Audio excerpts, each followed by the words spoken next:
Olá, gente. Hoje o meu recado é para você que está pensando em se casar, ou você que não esteja pensando em se casar, não queira nem mais se casar.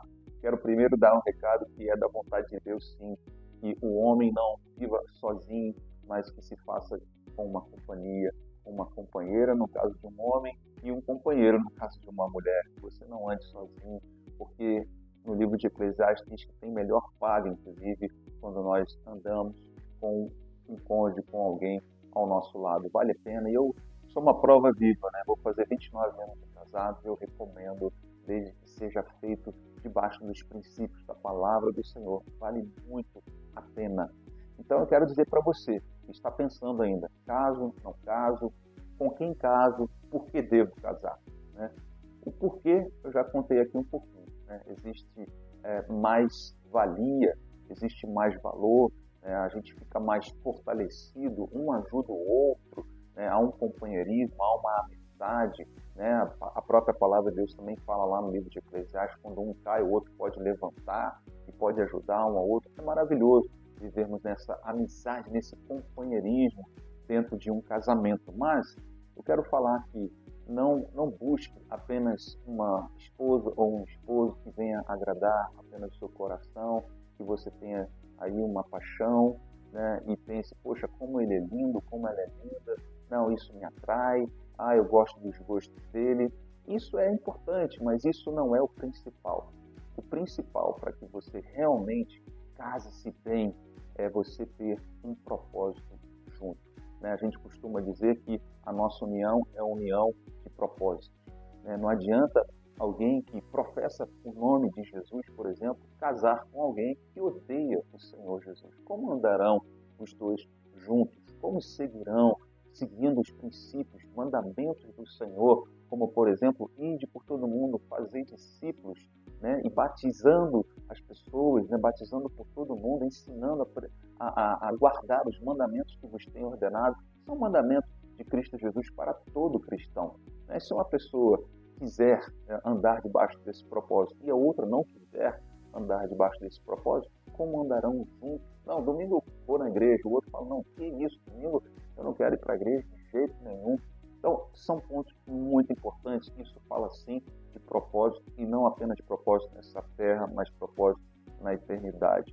O apóstolo Paulo, ele foi muito sábio e esclarecedor acerca desses casamentos, né, de como devem ser esses casamentos. Aliás, por conta da dificuldade que eles viviam, né, de perseguição aos cristãos, ele até falou, é até bom que você não se case, porque vai dar problema depois, né?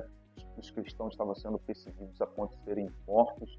Então ele fala, é melhor que não se case, mas se você viver abrasado, é melhor você se casar. Agora, se você tem num casamento uma pessoa que não é cristã e a outra se converteu dentro do casamento, a palavra do Senhor, o apóstolo Paulo diz, o outro será santificado nesse casamento. Então, se você é casado com alguém não cristão, fique tranquilo, porque essa pessoa será santificada. Se você casou, mas se converteu depois que se casou, né? E eu sei que isso é muito difícil, conviver com uma outra pessoa que tem, muitas vezes, um propósito distinto, diferente. Eu creio muito na bondade de Deus, na misericórdia do Senhor, e que quando um é salvo, eu creio muito numa promessa de que se creia no Senhor Jesus, será salvo tu e a tua casa.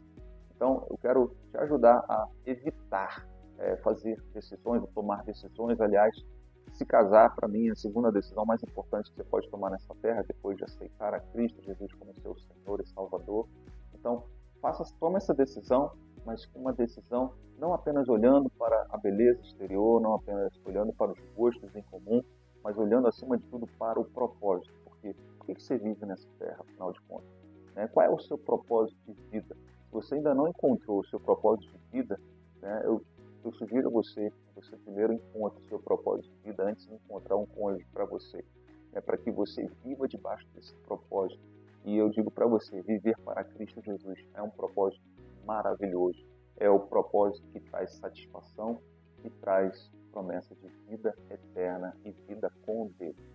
Então, eu sugiro que você esteja debaixo desse propósito e ande em sintonia com alguém que tenha o mesmo propósito para a sua vida. Lógico que Deus confirmará, acerca desse propósito, estou falando de algo mais geral, né? Um ministério de andar, de ser um cristão, mas não apenas ser um cristão, mas existe dentro do cristianismo pessoas que têm um chamado, uma vocação para, por exemplo, obras missionárias, estar viajando o tempo todo. Eu sei que todos nós devemos ser missionários aonde quer que nós estejamos, mas tem gente que realmente foi chamado para viajar o mundo inteiro e tem gente que não quer viajar o mundo inteiro. Aí já tem um conflito, ou seja, são propósitos distintos. Portanto, é muito importante que se converse e que entenda o propósito, os projetos, os sonhos para 5, 10, 15, 20, 30, 40 anos, 50 anos, até quando Deus permitir a gente viver nessa terra. Descubra onde você quer chegar, né?